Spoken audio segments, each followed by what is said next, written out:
আওয়ামী লীগ সরকারের পতনের পর গণহত্যার দোসর তকমা নিয়ে একদিকে রাজনীতির মাঠে কোণঠাসা, অন্যদিকে নেতৃত্বের দ্বন্দ্বে ভাঙনে নাস্তানাবুদ। এই অবস্থায় অস্তিত্বের লড়াইয়ে জাতীয় পার্টি প্রস্তুতি নিচ্ছে ত্রয়োদশ সংসদ নির্বাচনের।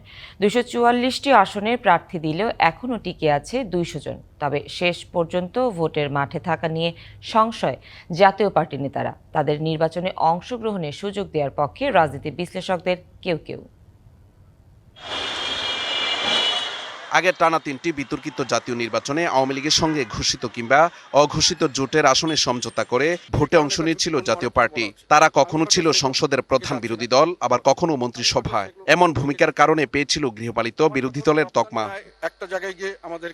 জুলাই গণ অভ্যুত্থানে শেখ হাসিনা সরকারের পতনের পর রাজনৈতিক কার্যক্রম নিষিদ্ধ হয় আওয়ামী লীগের। খেসারত দিতে হচ্ছে জাতীয় পার্টিকেও। গণহত্যার দোষর আখ্যা দিয়ে তাদেরকে ত্রয়োদশ জাতীয় সংসদ নির্বাচন থেকে দূরে রাখার দাবি তোলে জামায়াত, এনসিপি, গণ অধিকার পরিষদ সহ কয়েকটি রাজনৈতিক দল। স্বৈরাচারের যারা দোষর, জাতীয় পার্টি এবং অন্যান্য যে দলগুলো আছে তারা যাতে নির্বাচনে অংশগ্রহণ করতে না পারে। প্রতিষ্ঠাতা চেয়ারম্যান হোসেন মোহাম্মদ এরশাদের জীবিত থাকা অবস্থাতে জাতীয় পার্টি ভেঙেছে কয়েকবার। প্রতিবার এরশাদের নেতৃত্বে থাকা মূল দলে অংশ নেয় নির্বাচনে। জাতীয় পার্টি আছে, আগামীতে সরকার গঠন করার মতো শক্তি অর্জন করেছে।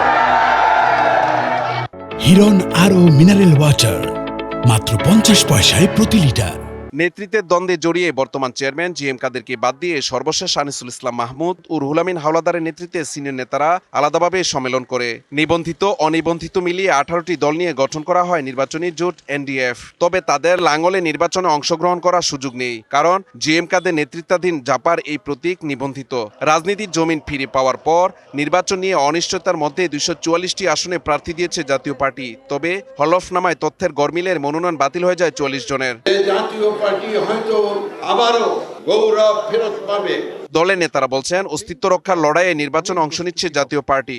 অস্বীকার করা যাবে না 14, 18, 24-এ আওয়ামী লীগের ভোটগুলো প্রশ্নবিদ্ধ ছিল। আমরা সকল আসনেই ভোট করার প্রস্তুতি নিয়েই মনোনয়ন দিয়েছি। আমাদের পার্টি অফিসে যখন বারবার আগুন দিচ্ছিল এবং আমাদেরকে ব্যান করার জন্য একটা আন্দোলন হচ্ছিল, বিবৃতিতে তারা এর প্রতিবাদ করে। বিএনপির প্রতি কৃতজ্ঞ। প্রশাসন নিরপেক্ষ থাকে, সুষ্ঠু ভোট হয়, এই সহানুভূতিশীল অংশটা অনেকেই জাতীয় পার্টিকে ভোট দেবে। বিশ্লেষকরা বলছেন, জাতীয় পার্টি নিয়ে অনেক বিতর্ক থাকলেও ভোটের মাঠে তাদের সুযোগ দেওয়া উচিত।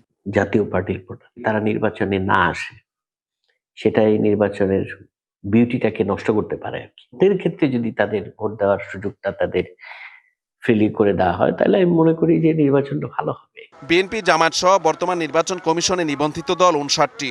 স্থগিত আছে আওয়ামী লীগের নিবন্ধন। Mahmudul Hasan Nazim, DBC news, Dhaka.